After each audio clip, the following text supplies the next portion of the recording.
Frenkie De Jong of Barcelona suffered a very severe ankle injury today against Real Madrid that was severe enough for him to actually be stretchered off of the field. Currently, we do not know the exact details of the ankle injury. However, this was the same ankle that he injured earlier in the season. With today's video, I want to go over some injury possibilities for De Jong's ankle and talk about the relevant anatomy. Ladies and gentlemen, welcome to my channel. If you're not familiar with me, my name is Nick Gallo and I'm a doctor of physical therapy. And with this channel, I take a look at sports injuries and I explain them so that they're a little bit easier to understand. I will also talk about the pertinent anatomy for that injury, as well as what that person should expect when coming to rehab. If you enjoy this sort of content and you want to see more of it, please hit that thumbs up and subscribe to the channel because I will be making more of these videos in the future regarding sports injuries, rehabilitation, and other physical therapy related content.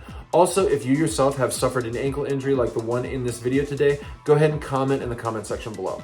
Now we can see here on the injury replay that as De Jong is running, his foot is going to make contact with the ball right here, driving his foot into that inversion position. Here I have a model of the foot and ankle, and so the ankle joint is formed by two long bones coming down to form either side of it. The first one here, this is the tibia bone, also known as the shin bone, that's going to come down and form that medial malleolus.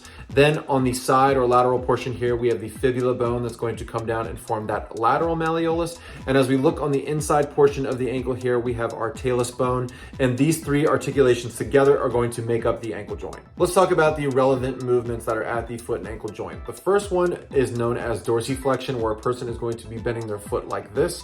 The opposite of that is going to be plantar flexion, where the foot is going to be pointed down. Then as we flip the model here, as we go in like this is known as inversion, or that classic ankle sprain position that we often think about. And then finally, the opposite of that is going to be eversion, where the foot is going to be coming out like this. Anytime a person's foot and ankle is going to be driven inwards like this forcibly, this is going to place a lot of strain on the lateral structures that are located on the side here in the ankle. And you actually have three ligaments that contribute to overall lateral ankle stability. The first one is the anterior talofibular ligament. So anterior means it's towards the front.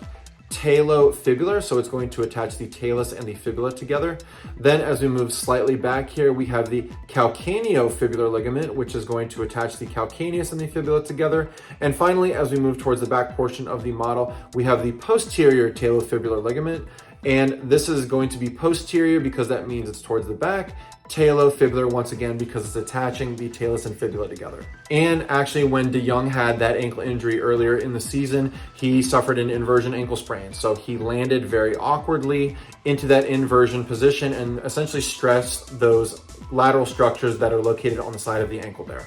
So when we see the injury video in this case, right off the bat, we're thinking that he essentially has re-injured one or several of those lateral ligaments located in the ankle. One thing that's also a concern in this case, of course, because he was unable to put weight through it, is any sort of fracture either to the lateral malleolus or the medial malleolus. Anytime a person is going to get force great enough going through the ankle like that, driving it into that inversion position, you can see here it wants to separate the area in through here, and it's also putting a lot of compression going through the medial portion. So absolutely the bones could be implicated in this injury here. And a big thing that is very, very worrisome in these ankle injuries is if somebody cannot put weight through it. So I expect them to have an x-ray immediately to essentially hopefully rule out any sort of bone involvement. There's one other aspect of the injury that I want to talk about, and it's the fact that he's getting a lot of rotational movement going through the ankle. So as he makes contact with the ball here, obviously we get that inversion motion, but as the foot and ankle rebound, he's getting a lot of rotational force going through the ankle. And this is something that could absolutely be involved in something known as a high ankle sprain. There are two ligaments that can be affected in something known as this high ankle sprain. The first one is located right in through here. It is known as the anterior inferior tibiofibular ligament. So anterior, once again, meaning on the front, inferior meaning lower, tibiofibular because it's going to be attaching the tibia and fibula. And then on the back here, we have the posterior inferior tibiofibular ligament. Posterior, once again, meaning back, inferior meaning lower, tibiofibular because it's attaching, once again, the tibia and fibula together. Both of these ligaments are very significant because they are going to prevent any sort of separation from the tibia and fibula bones.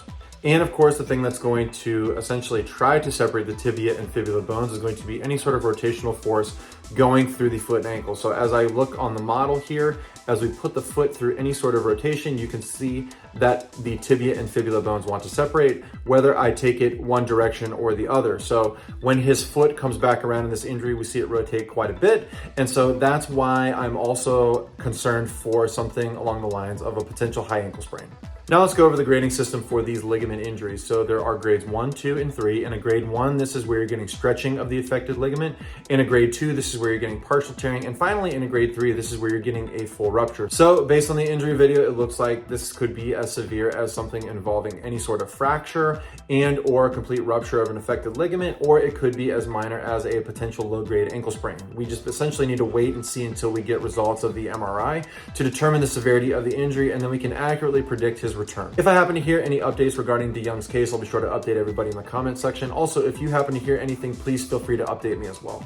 So we wish Frenkie De Jong the best of luck with his ankle injury. Unfortunately, it is the exact same ankle that he injured earlier in the season, and it was severe enough for him to be stretchered off. So we hope that we get the image results back and that it's not as severe as it looked. Thank you so much for tuning into my channel today. If you enjoyed this sort of video, I'm going to go ahead and link another one of my playlists so that you can watch some of the injuries that I've talked about in the past. Thank you so much again for tuning in, and I'll see you next time.